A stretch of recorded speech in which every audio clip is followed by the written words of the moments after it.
Sud Radio Berkov dans tous ses états. Le face-à-face. Et nous sommes avec Jacques Semelin, historien, directeur de recherche émérite à Sciences Po et auteur de ce livre qui va vous passionner, une énigme française, pourquoi les 3/4 des Juifs en France n'ont pas été déportés, aux éditions Albin Michel. Bonjour Monsieur Semelin. Bonjour, merci de me recevoir. Jacques Semelin avec Laurent Larcher, une énigme française. Oui, je pensais... On en reparlera à une jeunesse française de Pierre Péan. Ça n'a rien à voir, mais quand même. Alors, votre livre est passionnant, effectivement, Jacques Semelin. J'ai eu un grand plaisir à le lire et je pense que les auditeurs de Sud Radio, vraiment, auraient un grand, non seulement plaisir, mais intérêt parce que vous rappelez des choses, vous informez et vous donnez un éclairage qui n'a pas tellement été donné sur cette histoire. On en a parlé énormément. Il y a eu 400 ouvrages sur la déportation, l'occupation, 40-44, le sort des Juifs, etc. Mais en fait, la manière dont vous l'abordez, effectivement, n'a pas été vraiment faite. Et vous dites, dès le départ, vous dites quelque chose, vous rappelez que les 3/4 des Juifs en France, alors ça c'est Français et étrangers confondus, n'ont pas été déportés, alors que ce n'était pas le cas dans les autres pays d'Europe. Les autres pays d'Europe, les proportions étaient beaucoup plus terribles, beaucoup plus fortes, il faut le dire, et que 90% des Juifs français n'ont pas été déportés. Alors, vous donnez plusieurs raisons, mais ce que je voudrais savoir, vous expliquez d'abord que ce livre vous est venu d'une conversation avec Simone Veil, qui vous a presque suggéré le sujet. Absolument, c'était en 2008. Oui. J'étais alors complètement engagé dans mes travaux sur les crimes de masse, en fait, sur l'Holocauste, le Rwanda, etc. Oui. Et je viens la voir parce que j'avais l'occasion de la rencontrer de temps en temps, et elle m'a dit, mais pourquoi vous ne travaillez pas sur le fait que les 3/4 des Juifs ont survécu en France? Ça n'a quand même pas été beaucoup travaillé dans l'historiographie. Et ouais. Donc, ah oui madame, très bien. Et puis, ça a pris du temps, et je me suis dit, mais elle a quand même raison, il faut vraiment que je m'y mette. Et puis ça m'a pris 10 ans. Ah ouais. Voilà. Et vous avez enquêté là-dessus, vous avez pris tout le temps, les témoignages, etc. Oui, vous racontez tout ça dans votre livre, d'ailleurs c'est très intéressant. Mais, oui. Vous savez, je suis très ému d'être invité par votre radio, figurez-vous, qui s'appelle Sud Radio. Oui. Or, la majorité des Juifs que j'ai étudiés, où est-ce qu'ils ont été? Ils ont été dans le Sud. Ouais. Ils ont été dans la zone libre, qui est devenue la zone sud, figurez-vous, quand le 11 novembre 1942, les Allemands sont arrivés. Vous voyez. Et alors, c'est un peu imaginaire, mais j'ai l'impression aujourd'hui de pouvoir m'exprimer envers tous ces Juifs qui sont partis dans le sud de la France, qui ont essayé, ils avaient des vies de galère quand même, hein, mais tant bien que mal, ils s'en sont sortis, ils sont au moins entre 143 et 150 000, selon les chiffres de Vichy. À être partis dans le sud. À être là-bas, à être dans cette région-là. Alors ça va de Nice, ça va de l'autre côté, à Montpellier, mais aussi au centre de la France. Mais c'est ce qu'on appelle la zone sud, voyez. Or, j'ai estimé qu'ils sont un peu plus de 200 000 à être en France, toujours en vie en 1944. Donc c'est près des 2/3 des Juifs de France qui sont en zone sud. Donc, si vous voulez, pour moi, dans mon imaginaire, c'est comme si je leur parlais aujourd'hui. Je leur dirais, voilà, mais bon, vous avez une vie de galère, vous avez pu avoir aussi des réactions antisémites, des préjugés, etc. Mais quand même, il y a eu de l'entraide. Et voilà, et aujourd'hui, pour le premier jour de sortie de mon livre en librairie, je suis invité à Sud Radio. Donc merci. Ben écoutez, on est ravis de vous recevoir et encore une fois, merci pour votre livre qui vraiment éclaire beaucoup d'aspects peu ou pas connus de cette période. On va pas dire période tragique, on le sait, mais je voulais savoir, dans le Sud, justement, pour rester là-dessus, ils se cachaient quand même? Ils se cachaient quand même ou pas? Bah pas tous, hein. Ouais. Bah, ils avaient... Alors les fameux Juifs français, dont M. Zemmour dit qu'ils ont été sauvés par Vichy, mais excusez-moi M. Zemmour, ils ont commencé par avoir des faux papiers. Donc c'est quand même qu'il y avait un problème. Et pas simplement pour se faire arrêter par les Allemands, parce que finalement les Allemands pouvaient faire des arrestations, mais c'était surtout les gendarmes français, les policiers français. Donc s'ils font ça, les Juifs français, c'est qu'ils ne se sentent pas tellement en sécurité. Or, ils étaient pour la légalité. Moi, j'ai rencontré plusieurs familles de gens qui étaient juristes, vous voyez, voilà. Eux-mêmes se font faire des faux papiers en 43-44. Donc voilà, il y a ces gens-là, il y a des gens qui parfois restent avec leur vraie identité, il y en a qui se planquent, mais quand même pas énormément. On n'est pas dans la situation d'Anne Frank, hein. Ouais. Et surtout, il y en a beaucoup à la campagne. Oui, c'est ça. Il y en a beaucoup à la campagne. Voilà, c'est ça, parce que quand les Allemands arrivent en novembre 42. Vous voyez, par exemple, je suis la famille Lindon, de Jérôme Lindon, l'éditeur, mais aussi de Vincent Lindon, mais qui n'était pas né, évidemment. À l'époque, ils sont à Aix-en-Provence. Bon, ils sont là jusqu'à, je crois, décembre 42. Et puis ils sentent que c'est pas terrible. Donc là, ils vont prendre la décision de partir et ils vont aller dans un coin paumé du Massif central où ils vont rester jusqu'à la fin de la guerre. Ça, il y en a beaucoup qui font ça. C'est-à-dire, j'ai un collègue sentent que l'étau se resserre, mais ils vont dans le petit village. C'est ça. Effectivement. Et il y a une formule qui résume ça un peu, c'est année noire, année verte.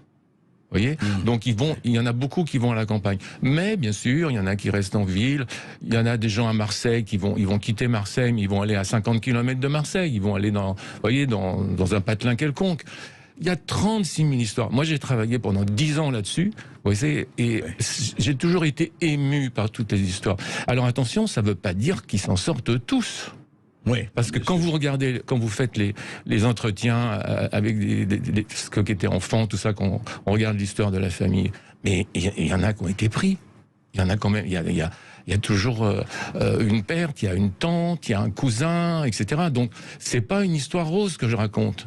C'est pas du tout une histoire rose des Français extraordinaires, comme parfois des historiens anglophones me reprochent. Ah, vous voulez sauver les Noirs des Français. Mais non, c'est pas.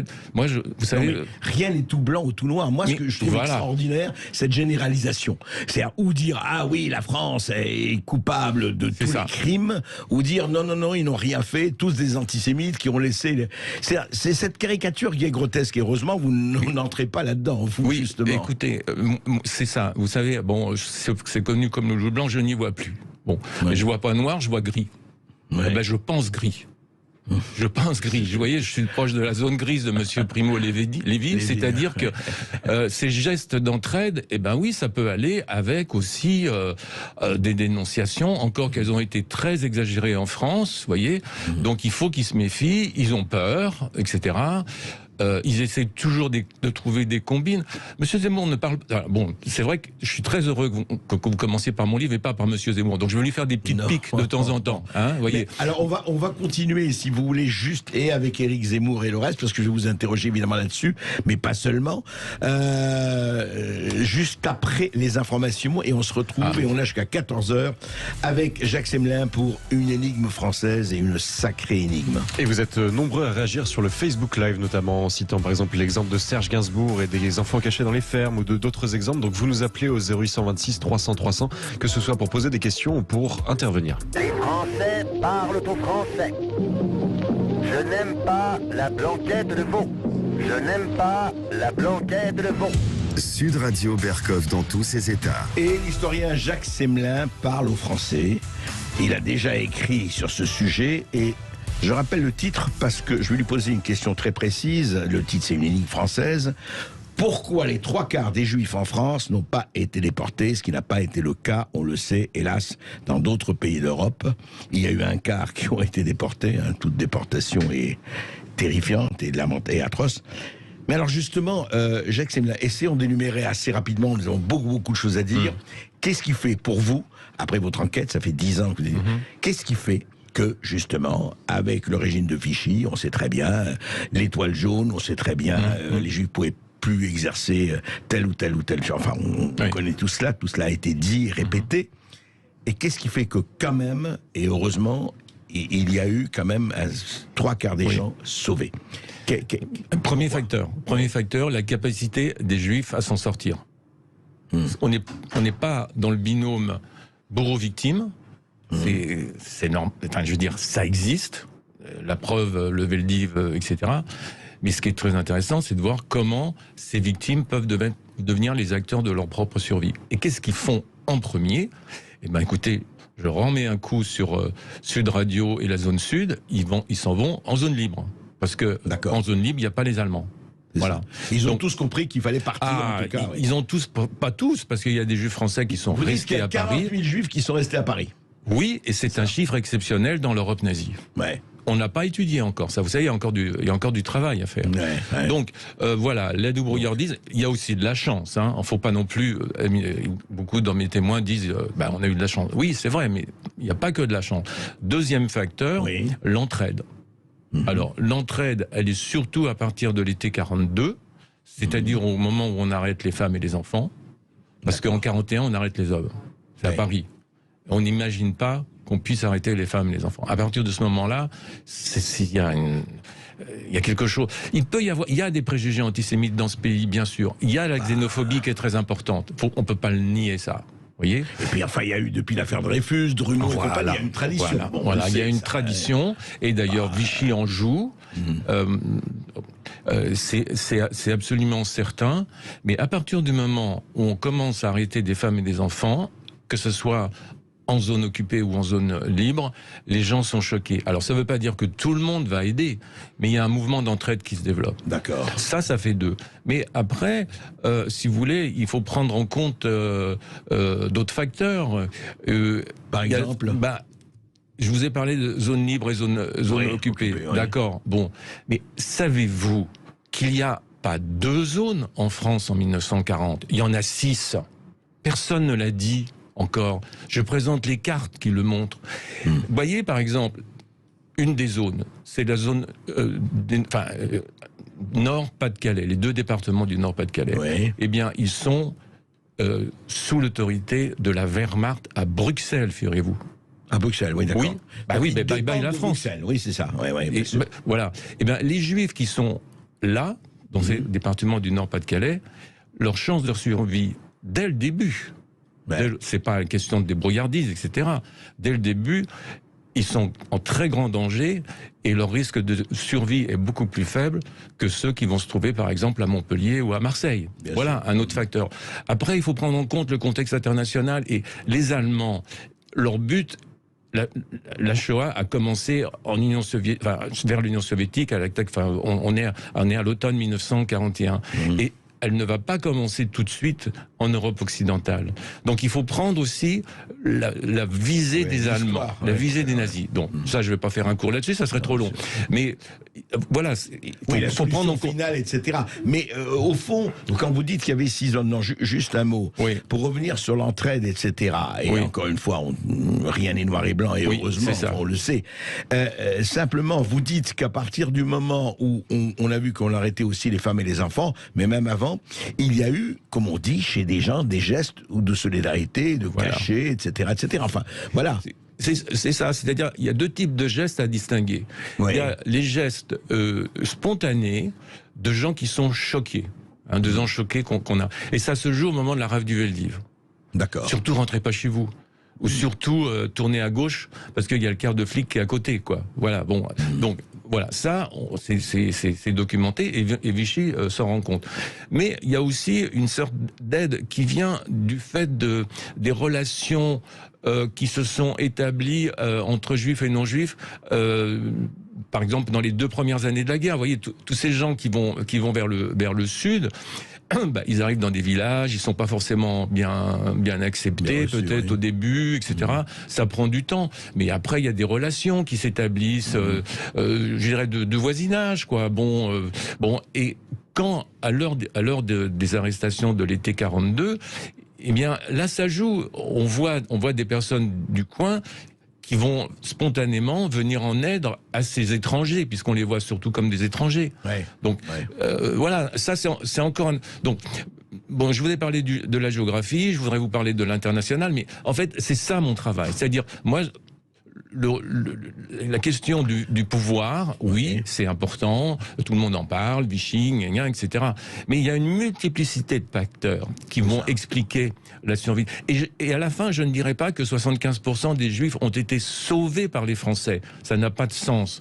c'est qu'ils ont survécu en France à cause de multiplicité de facteurs. Il faut lire mon livre pour en prendre conscience. Parce que, vous voyez, mon livre de 2013, il y avait 900 pages. Qui l'a lu? Pratiquement personne. Et on a raconté des bêtises. Donc, dans ce nouveau livre, eh ben, vous avez au moins une 50 pages où j'ai un résumé que je propose non seulement pour les Français, mais pour les profs.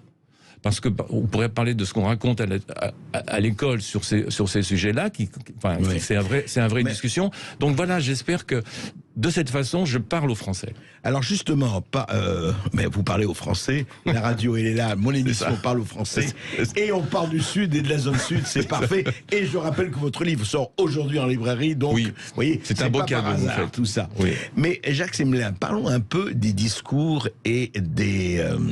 je ne dirais pas de la concurrence mémorielle, mais enfin de ma mémoire. Moi, j'ai été très frappé, vous n'en parlez pas, c'est pas le sujet de votre livre, enfin, vous parlez du discours de Chirac, vous rappelez le fameux discours de Chirac historique qui est enseigné dans les écoles en disant « Oui, la France est responsable, ce n'est pas Vichy, simplement l'État français de Vichy, c'est... » Effectivement, il y a eu une France responsable. Et je rappelle, d'ailleurs, vous citez le témoignage de Badinter, mais il y a quand même une ambiguïté qui n'a pas été vraiment levée. Si, Pierre Péan l'a levée dans une jeunesse française. Mais quand même, Mitterrand, titulaire de la Francisque, de Pétain, en 42, pas en 40. Mitterrand a mis jusqu'à la fin de René Bousquet, organisateur, secrétaire général de Vichy, organisateur de la rafle du Veldiv. Et moi, je vous posais la question à l'historien, quand même. Quand Badinter, un jour, Mitterrand est dans un meeting, je me rappelle, un certain nombre de gens et Badinter a dit, vous n'avez pas honte, vous taisez-vous, taisez-vous. Est-ce que Badinter n'a pas été, n'a pas été un peu victime de son amitié, de son amitié, de sa solidarité avec Mitterrand? Parce que le rôle de Mitterrand, ce qui était extraordinaire, c'est que vous parlez de Zemmour, et Dieu sait on peut parler de Zemmour, mais aujourd'hui j'entends beaucoup plus de Orion sur Zemmour que je n'ai jamais entendu sur Mitterrand. Et excusez-moi, c'était pas la même chose. Mitterrand extrême droite en 36, la Francisque, ami de René Bousquet presque jusqu'à la fin. C'est quoi ces deux poids et deux mesures? Alors, cher historien. Je pense que vous avez raison. C'est-à-dire que j'ai fait donc l'entretien avec Badinter, que je connais depuis plusieurs années. Et c'est vrai que je pense que sa position critique vis-à-vis du discours de Jacques Chirac vient d'abord de son amitié avec Mitterrand. Et si vous voulez, moi je me suis reconnu dans le discours de Chirac en 1995. Et la grande différence entre ces deux présidents de la République, c'est que il y en a un qui a bien connu la période de Vichy et qui est resté toujours ambigu en fait à l'égard de cet héritage, notamment du fait de son amitié avec René Bousquet, qui est quand même celui qui a organisé en tant que chef de la police la rafle du Veldiv. Et Jacques Chirac, qui a 10 ans en 1942, si ma mémoire est bonne. Donc, c'est pas la même génération. Et donc, ce discours de Chirac, il est extrêmement important parce qu'il dit une vérité sur la collaboration de la France et sur sa participation à la déportation des Juifs. Donc c'était absolument nécessaire et les Juifs de France se sont reconnus dans ce discours. Maintenant, en tant qu'historien, après avoir travaillé tant d'années sur ce sujet, je me suis autorisé à, disons, questionner le discours du Veldiv. En parlant avec Badinter, d'abord, d'ailleurs, mais aussi avec Christine Albanel, qui a écrit La plume de Chirac. Voilà. Et elle m'a dit, vous savez, monsieur Semelin, peut-être que finalement, aujourd'hui, j'ai un certain regret. J'aurais pas dû mettre la France, mais j'aurais dû mettre Vichy. Vichy, oui. Vous racontez dans votre livre, c'est très intéressant, d'ailleurs. C'est très émouvant et je suis très heureux d'avoir pu faire cet entretien. Et voilà, j'interroge le discours. Par exemple, le discours de Chirac parle de la rafle du Veldiv et parle des Juifs en général. En fait, on ne précise pas que ce sont des Juifs étrangers qui sont pris, sauf à un détour de phrase. Donc ça, pour moi, c'est quand même un problème dans ce discours. C'est-à-dire que on n'évoque absolument pas le le fait que les Juifs français sont encore... Il n'y a pas un Juif français au Veldiv. Voilà. Il y a les enfants français nés de familles étrangères. Oui, d'accord. Bien sûr. Mais cette question de la... Il y a quelques Juifs français qui sont pris, mais la majorité, c'est ce qui est visé, ce sont les Juifs étrangers, polonais, hongrois, allemands, que réclament les nazis. Mais vous voyez, maintenant, aujourd'hui, on a plus conscience de la réalité de la survie des Juifs français. Mais ça, dans ce discours de Chirac, on ne le voit pas. Et je pose la question à Madame Alman, et elle m'a dit ah bah oui, peut-être j'aurais rajouté un paragraphe là-dessus, mais ça ne change rien sur le fond. Vous voyez, moi j'ai été passionné. Pour moi, ça a été passionnant de rencontrer comme ça ces personnes. Et pour nous aussi, lecteurs, Jacques Selmer, on reprend tout de suite après une petite pause. Et c'est passionnant également pour nous et pour vous qui nous écoutez. Donc vous nous appelez au 0826 300 300. Et Jacques Selmer aussi, dans tous ses états, ça fait des années que cet historien travaille sur cette énigme française, encore une fois. Et il faut dire, alors c'est peut-être pas la France, mais enfin c'est en France que pendant l'horreur de 40-44, 3/4 des Juifs en France n'ont pas été déportés, 90% des Juifs français n'ont pas été déportés. Et on en parlait, vous donniez les raisons, c'est très intéressant, mais évidemment il faut se reporter au livre. Juste, ça m'intéresse, Jacques Selmer, l'historien que vous êtes, qui a enquêté. Parlons un peu, on a parlé de Jacques Chirac, de Mitterrand, de Christine Albanel et de Badinter et d'autres, encore que Pierre Nora que vous avez rencontré.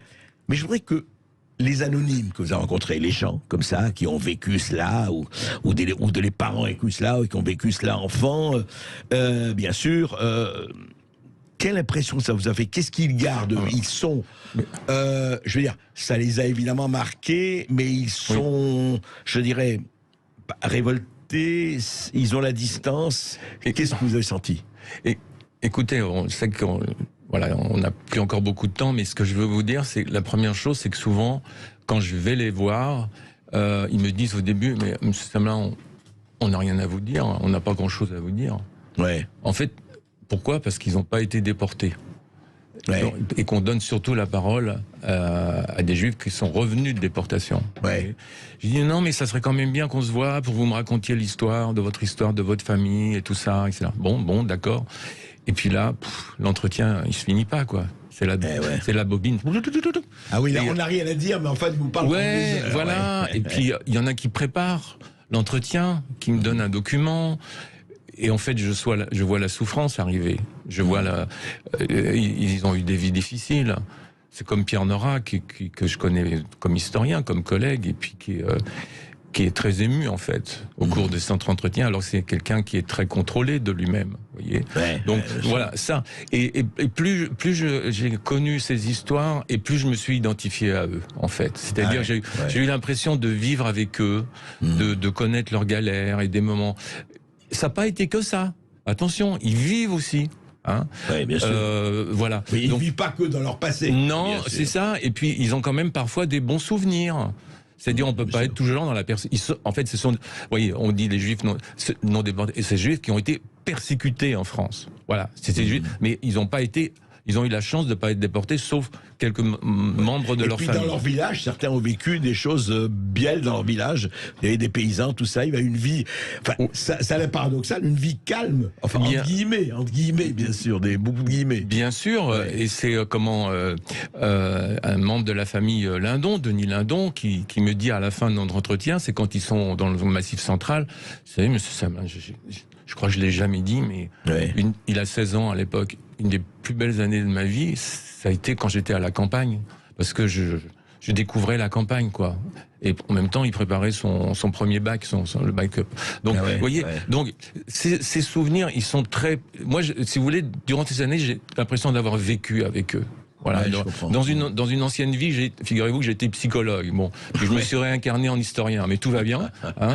Et voilà, j'ai adoré les faire parler, quoi. Mais si je peux me permettre de rajouter une chose sur les Français, monsieur. Oui. Voilà. J'ai fait pas mal de conférences durant ces dernières années. Et vous savez, à la fin, il y a des personnes qui viennent me voir et qui me disent « Ah, monsieur Semelin, ça me fait du bien de vous entendre. » Ah bon? Alors parfois c'est des juifs, parce que je parle de leur vie à la campagne, de leur une petite fille, c'était à Marseille d'ailleurs, une dame qui voulait prendre la parole à la fin, on m'a dit, elle veut la main, etc. Elle me dit, Monsieur Semelin, ça fait du bien ce que vous m'avez raconté, parce que moi j'osais pas parler, j'étais pas un juif déporté, mais ce que vous m'avez raconté, c'est ma vie de petite fille, quand j'étais à la ferme, quand j'étais à l'école, etc. Voilà, ça c'est le premier. Et puis d'autres personnes, des gens, des Français non juifs, on va dire. Ouais. Mais ça me fait du bien aussi de vous entendre parce que vous donnez une autre image des Français. Vous voyez, donc c'est une autre France que je fais ressortir. Ça n'a pas une image de France totalement vilipendée. Voilà. Mais jamais oublier, attention, la délation, l'antisémitisme, etc. On n'en a pas beaucoup parlé, mais moi ça fait partie de mon job depuis des années de garder ce côté sombre de la conduite humaine. Mais j'ai l'impression que mon travail, c'est aussi un peu un travail, je dirais presque psychothérapique.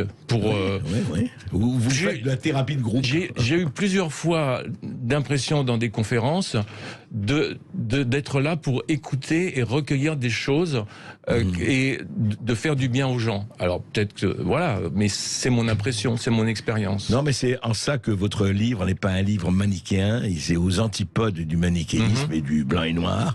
Ensuite, vous savez, ce que vous dites, c'est quelque part, c'est comme la France n'a pas été toute résistance, la France n'a pas été toute collabo. Enfin, c'est cette espèce de schéma. Et ce qu'on a oublié, monsieur, c'est le silence. Il y a quelque chose que j'ai découvert vraiment à travaillant sur cette période. C'est la question de la délation ou pas de la délation. Ouais. Bon, le silence, c'est pas glorieux. Mais pour qu'une famille, un juif, une famille dans un village, un juif dans un appartement, etc., puisse être en vie, vous croyez pas que ça c'est à la fin? Il faut que l'entourage ne dise rien. Il suffit que un parle et c'est foutu. Donc vous voyez, ce le silence, secret gardé. Voilà. Et ça, alors on va pas dire beaucoup de gens, certainement les gestes d'entraide sont pas non plus à multiplier, il faut pas exagérer, je veux pas être dans l'exagération, mais il y a simplement le silence qui n'est pas glorieux de gens qui n'ont pas envie de dénoncer. Ouais. Ce qui est déjà ça. Hein. Oui. Non, mais disons-le. Oui, ce qui est déjà ça. Très important. Dans un univers effectivement d'oppression et de totalitarisme absolu, etc. Voilà. Non, et vous le racontez très bien. Je dis encore une fois, dans ce livre vraiment se lit parce que vous parlez des anonymes. Juste un mot. Vous parlez des séfarades, c'est vrai qu'on dit que toujours c'est les Européens, enfin les Juifs européens, c'est tous des Ashkénazes, et ben non. Et je tenais, comme dans la littérature, l'historiographie, il y a beaucoup d'Ashkénazes. Et ben j'ai cherché une famille séfarade qui est arrivée par Marseille, les Benayoun, qui sont montés à Paris, etc. Depuis, j'en ai rencontré d'autres, et je suis très heureux. C'est un très bon souvenir que je garde de cette famille qui a quand même morflé. Ils ont perdu 2 enfants à Paris. Mais je voulais absolument les associer et j'ai été faire 2 fois des conférences à Marseille. Je peux faire passer le message que j'aimerais bien un jour faire une conférence à Nice parce qu'il y a un évêque, Paul Raymond, qui a joué un rôle très important dans le sauvetage des enfants de cette région.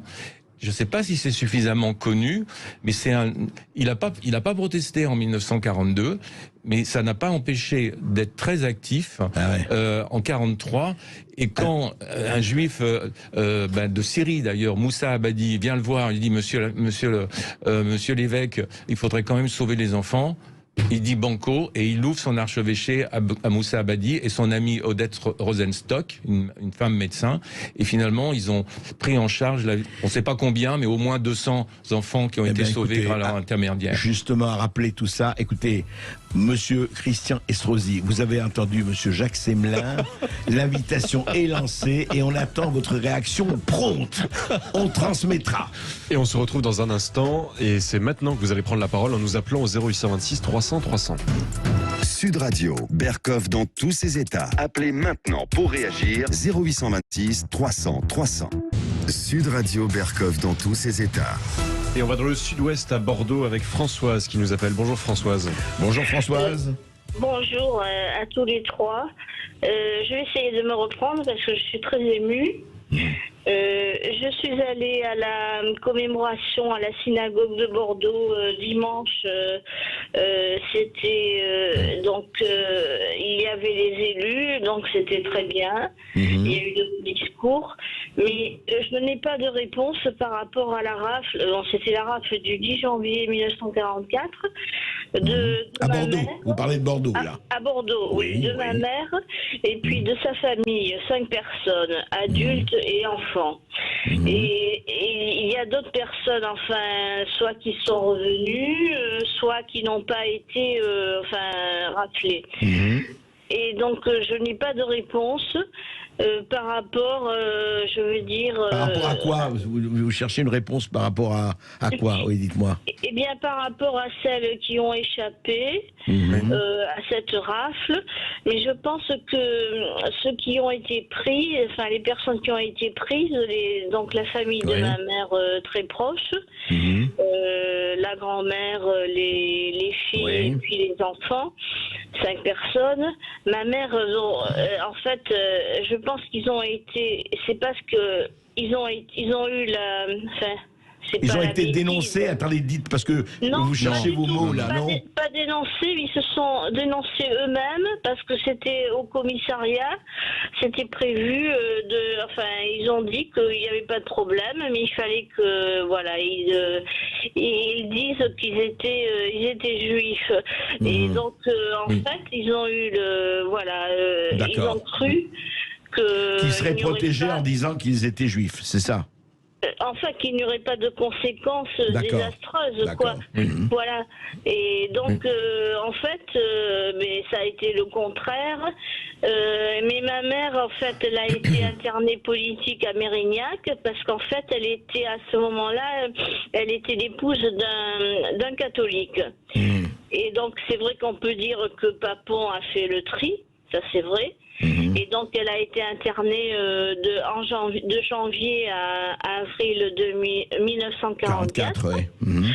Mais bon, les autres sont partis. Mais c'est vrai que, je veux dire, ils auraient pu, enfin, la grand-mère aurait pu peut-être rester. Parce que ce sont les soldats allemands qui sont venus à l'appartement. Mais elle a préféré rester avec ses filles. Je comprends. Et donc il y a eu quand même une indulgence, je veux dire, de la part. C'était des Allemands, hein, c'était pas des Français, des policiers. Non, on vous a compris. Je voudrais que Jacques Semelin peut-être réponde par rapport à ce qui s'est passé assez rapidement. Janvier 44, c'est quand même une frappe à Bordeaux dans lesquelles des Juifs français sont pris. Hein, donc on est quand même en zone occupée. Voilà. Et oui, Bordeaux, c'est zone occupée. Oui, tout à fait. Et Papon est évidemment impliqué dans l'affaire, puisque aussi, si ma mémoire est bonne, Laval donne son ordre, enfin donne son accord pour cette opération. Et d'ailleurs, ça correspond à la période où, disons en 43-44, de plus en plus de Juifs français sont arrêtés. Il faut quand même rappeler que 24 500 ont perdu la vie en déportation. Donc c'est surtout dans cette dernière année. Donc ça se joue à Bordeaux. Mais après, les détails de l'histoire de votre famille, madame, je peux pas rentrer dans. Vous voyez, je n'ai pas les éléments. Qu'est-ce qui s'est joué, les hasards, voilà. Le seul à qui je pense tout de suite en vous écoutant sur la rafle de Bordeaux, c'est Boris Cyrulnik. Boris Cyrulnik, comme vous le savez, a réussi à s'échapper de façon assez exceptionnelle. Bien sûr. Donc, voilà. Augustin. Merci beaucoup Françoise pour votre témoignage. Des Français de longue date, hein. C'était des vrais Français, ce n'étaient pas des étrangers. Oui, non, mais c'est ce que je viens de vous dire. C'est un moment où les Juifs français étaient déjà arrêtés. Merci Françoise. Merci Françoise pour votre témoignage. Et maintenant, nous avons Marie qui nous appelle de La Rochelle. Bonjour Marie. Oui, bonjour Marie. Allô, bonjour, j'habite La Rochelle, mais je suis originaire de Gironde. Oui. Et comme vous le savez, une partie de la Gironde était en zone libre.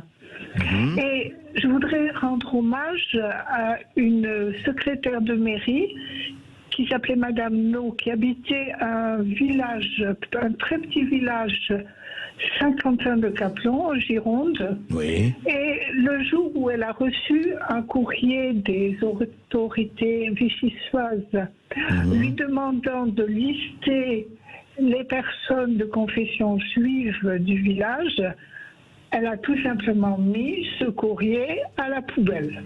Ben, bravo. Voilà. Voilà. Et aussi, je voudrais me rappeler, une autre anecdote. Une de mes tantes dirigeait un établissement scolaire. Et elle hébergeait bien sûr clandestinement un certain nombre de petites filles juives. Et voilà, ma tante a été dénoncée. Elle a été renvoyée comme ça du jour au lendemain. Oui. Mais elle n'a jamais su ce qui était arrivé à ces petites filles. C'était à Sainte-Foy-la-Grande. Sainte-Foy-la-Grande, ah oui, je connais. Près de Bergerac, pas loin de Bergerac. Oui. C'est ça, voilà. Et toute sa vie, elle aurait voulu savoir, maintenant elle est décédée, savoir ce qui était arrivé. Et toute sa vie, elle a été ostracisée. Et dernièrement, sa maison a été pillée et incendiée. Elle est décédée il y a plusieurs années. Hein. D'accord. Et voilà. D'accord. Alors, merci. Je crois pas, je sais pas si vous voulez commenter. Deux petits commentaires. Sur les secrétaires de mairie, elles jouent effectivement un rôle important. Parce que les fonctionnaires de Vichy, il y en a qui sont pas d'accord. Hein. Donc, ils vont faire des actes comme ça, de transgression. Oui, est-ce qu'il y en a pas mal qui se sont... on ne sait pas le nom, mais en tout cas, on a beaucoup de témoignages. Hein. Ouais. Et d'ailleurs, Claude Lanzmann, dans son livre de mémoire, le livre de Patagonie, on leur rend hommage. Hein, il y en a qui et l'autre point, sur la dame qui dit « je n'ai jamais su », elle n'a pas jamais su, etc. Souvent, les témoins juifs survivants, ils restent avec des questions. Du silence. Et personne ne peut leur répondre. Bien sûr. Et ça, c'est les béances de l'histoire, comme on dit. Mais vous pouvez répondre aux questions de nos auditeurs et c'est ce que vous faites. Donc nous sommes avec Marie, maintenant, qui nous appelle de Paris. Bonjour Marie. Oui, bonjour Marie. Marie. Marie, on vous entend, vous êtes là? Oui, bonjour. Bonjour. Donc, j'ai écouté votre l'invité que je n'ai pas noté son nom. Jacques Semelin, donc, c'est un travail de longue date, si j'ai bien compris, 10 années. Tout à fait. Et il a dû certainement rencontrer des personnes extraordinaires. J'ai été élevée justement dans cette période où mes parents me disaient que c'était une période très difficile, puisque ma mère était petite fille et mon père passait son bac. Donc c'était une période trouble en France dans les années 40. Oui. Mais je salue ce monsieur, car je pense que même s'il y a eu des choses atroces qu'on ne peut pas renier, il ne faut pas oublier justement les personnes anonymes et qui ne sont plus de ce monde, mais qui ont sauvé des vies. Ouais. Et je pense que ça, c'est un salut qu'il faut faire, aussi bien pour les Juifs qui ont été sauvés que pour ceux qui les ont sauvés. Et je voulais noter le professeur Dreyfus, qui déjà en avait parlé, professeur d'histoire à Strasbourg, et qui expliquait qu'il avait été sauvé justement par des catholiques français. Oui, tout à fait. Et d'ailleurs, vous parlez d'un village catholique, Jacques Semelin. J'aimerais que vous en parliez, parce qu'effectivement, on a parlé beaucoup de Chambon-sur-Lignan, de ce qu'ont fait les protestants, et qui était admirable. Oui. Mais vous parlez effectivement de ce village catholique.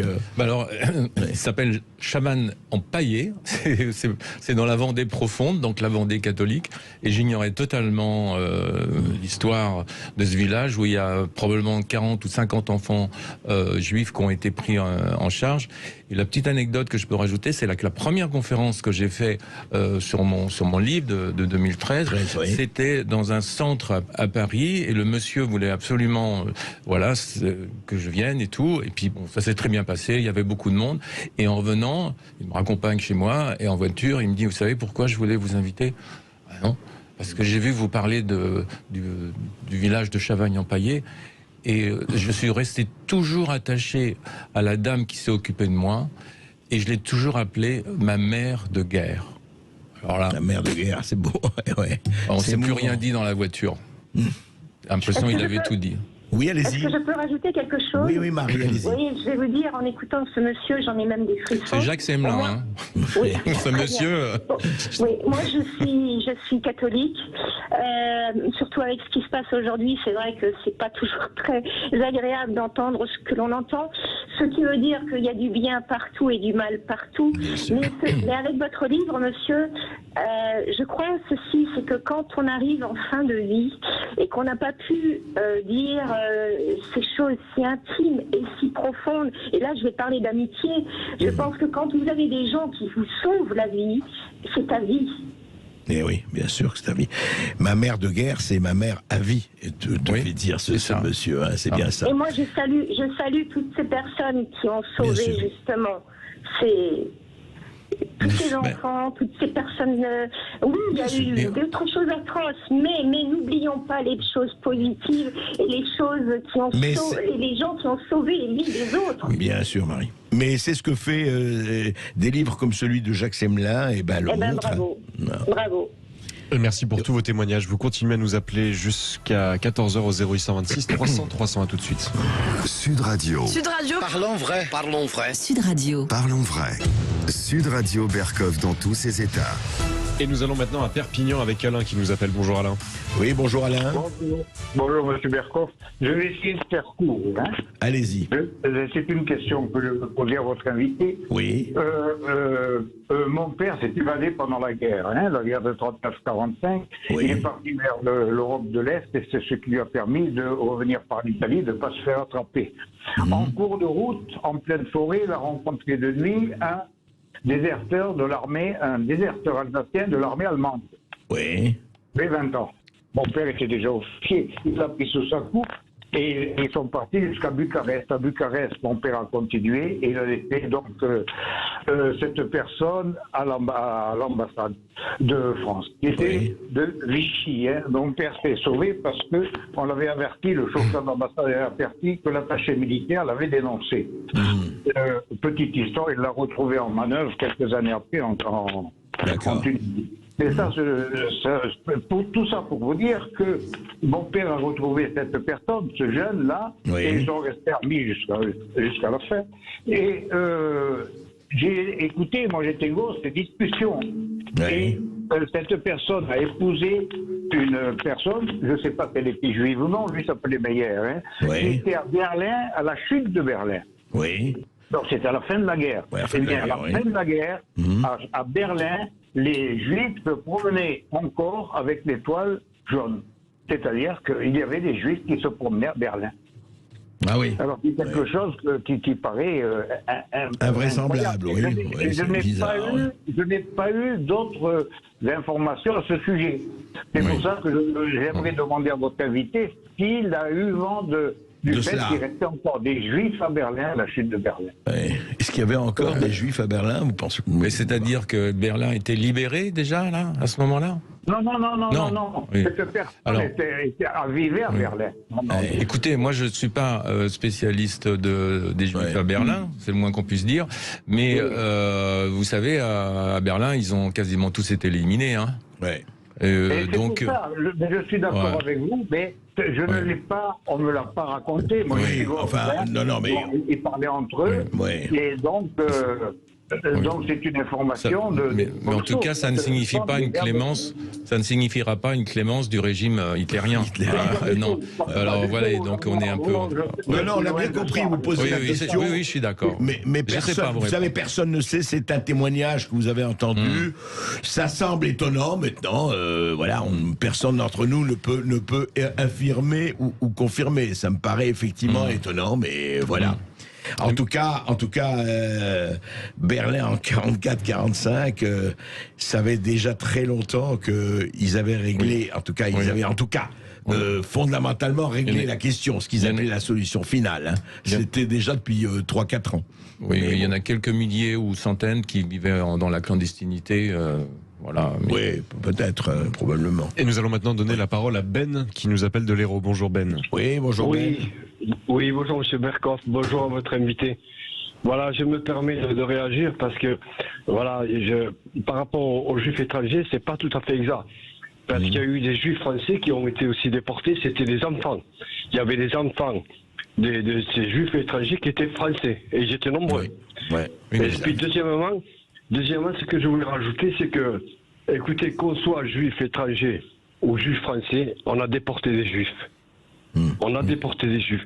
Moi, la différence, pour moi, elle n'existe pas, elle n'y est pas. Donc ce gouvernement français a participé à des rafles. Il a participé. Ça veut dire que si on doit l'arrêt, plus ou moins l'arrêt des déportations, et ce qu'on ne dit pas souvent, c'est que c'est des évêques qui sont intervenus. C'est l'Église qui est intervenue. Oui. On l'a dit. Qui a permis de sauver. Jacques Semelin le dit dans son livre et beaucoup d'autres l'ont dit. Oui, monsieur, je vous invite à lire mon livre parce que j'en parle beaucoup. Et puis, vous n'avez peut-être pas pu tout suivre l'émission, mais j'ai bien dit que des Juifs français avaient été aussi déportés, y compris des enfants français de la rêve du Veldiv. Donc, je crois qu'il y a un malentendu. Voilà. Et pour finir, si vous voulez, si vous me permettez, c'est que il y a eu, bien évidemment, qu'il y a eu des collabos, bien sûr, qu'il y a des gens qui ont dénoncé, etc. Mais ça fait partie de la nature humaine. Que ce soit partout dans le monde, vous trouverez toujours des gens qui vont dénoncer un autre homme. C'est comme ça. C'est pas spécifique. C'est pas spécifique à la France. C'est pas spécifique. Par contre, ce qu'il faut peut-être à travers votre livre, c'est faire que ça sert d'éducation, que les gens s'éduquent par rapport au fascisme, par rapport au racisme, par rapport à l'antisémitisme. C'est là où il faut travailler. Et il faut arrêter de cesser. Il faut cesser de monter les uns contre les autres. Les musulmans contre les juifs contre les musulmans, les catholiques contre les catholiques. C'est là où il faut cesser. Il faut arrêter de diviser les gens, et le peuple en particulier, entre eux. C'est là où il faut travailler. L'histoire est importante, monsieur Berkoff, si vous me permettez. Mais bien sûr, mais Ben... il faut que le serve aussi. Oui, mais Ben, vous avez parlé de la nature humaine. Je vais vous dire, on est d'accord avec vous, mais ça, c'est des déclarations générales. Comme vous dites, la nature humaine, il y a des gens, et nous, on travaille pour essayer de pas de diviser, mais il y a des gens qui cherchent la division, qui sont dans leur facteur, parce qu'ils ont envie de gagner telle ou telle chose, ils cherchent la division. Ça fait partie de la nature humaine. Ce qu'il faut, c'est nous, et tous, vous, nous, Jacques Semelin, comme historien, éduqué. Et nous sommes tout à fait d'accord. D'ailleurs, je vous invite à lire son livre, parce que il a fait vraiment œuvre d'éducation, et je vous assure que ça vous apportera, Ben, beaucoup d'informations. Je ne manquerai pas, je n'y manquerai pas. Merci. Je ne manquerai pas. Merci. Jacques Semelin, moi je voudrais poser une question quand même. Au début de votre livre, et on sent que vous marchez sur les œufs, j'allais presque dire. Vous y à pas feutré, vous dites, est-ce que je vais me faire accepter? Est-ce que je peux aborder ça? Etc. Oh, vous l'aviez déjà abordé. J'ai été assez, non pas étonné. Je me dis, tiens, il prend beaucoup de précautions. Pourquoi? C'est dans ma nature, parce que moi je suis plutôt l'homme des nuances, si vous voulez. Donc voilà. Mais ce que j'ai appris de mes travaux sur les crimes de masse font que je ne peux jamais oublier les morts. Donc je ne peux jamais oublier les 25% de juifs qui étaient en France et qui sont partis en fumée, surtout à Auschwitz.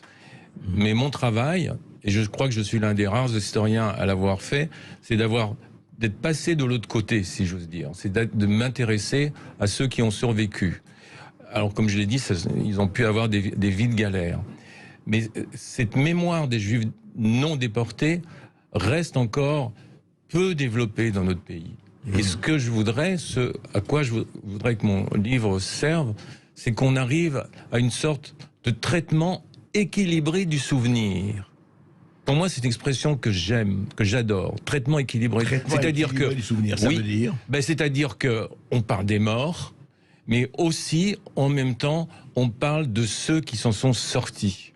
Et ça donnera une vision plus complexe de notre pays en termes de mémoire.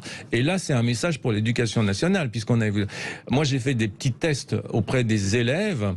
Qu'est-ce qu'on leur a appris? En gros, que la France est coupable. Donc ça, c'est le discours de Chirac. Et puis, il y a eu quelques justes. Mais non. Serge Klarsfeld. Il y a la France coupable et quelques justes. Voilà, c'est ça. Ben non, c'est pas du tout ça. Il y en a, alors, 75%, ils ont sauvé Serge, mais c'est une formule abstraite, ça. J'en ai parlé avec Serge Klarsfeld. Et ce que Serge dit, finalement, à la fin du livre, ben voilà, il faudrait quand même qu'on puisse mieux partager, que les Français partagent davantage le fait que dans l'Europe nazie, la France a la population juive qui a subi certes 25% de pertes, mais en regardant ce qui s'est passé ailleurs, elle a la population qui a en fait été le moins touchée par la mort, mis à part, disons, la petite communauté danoise ou finlandaise, mais là, on n'est pas dans les mêmes proportions. Donc, c'est ça que j'aimerais contribuer aussi à faire passer dans l'éducation nationale. Bah écoutez, si vous voulez, je lance le même appel à Jean-Michel Blanquer qu'à Christian Estrosi, au diable l'avarice. Voilà, il faut que ce livre soit distribué ou en tout cas enseigné dans les écoles. Non, sérieusement, et d'ailleurs c'était sérieux ce que je disais, mais ce qui est très important, c'est vrai, et là où Jacques Semelin a apporté quelque chose avec Laurent Larcher, c'est la nuance. C'est justement de dire, c'est pas, je reviens à ça, c'est pas tout blanc, c'est pas tout noir. C'est pour ça que quand j'entends, alors je parle à titre personnel, que la colonisation française a été un crime contre l'humanité, je trouve ça ne veut rien dire. Je veux dire, c'est encore une fois des espèces de balances extrémistes. Il y a eu du bon, il y a eu du mauvais, il y a eu du terrible. Mais je veux dire, arrêtons. Nuançons, c'est la moindre des choses. Nous ayons au moins la rigueur de notre irresponsabilité. Merci beaucoup Jacques Semelin. Je rappelle le titre de votre livre qui sort aujourd'hui, Une énigme française, pourquoi les 3/4 des Juifs en France n'ont pas été déportés. Et puis évidemment, je remercie aussi tous nos auditeurs qui nous ont appelés au 0826 300 300 avec de témoignages très forts. Et puis dans un instant, vous retrouvez Brigitte Lahaye.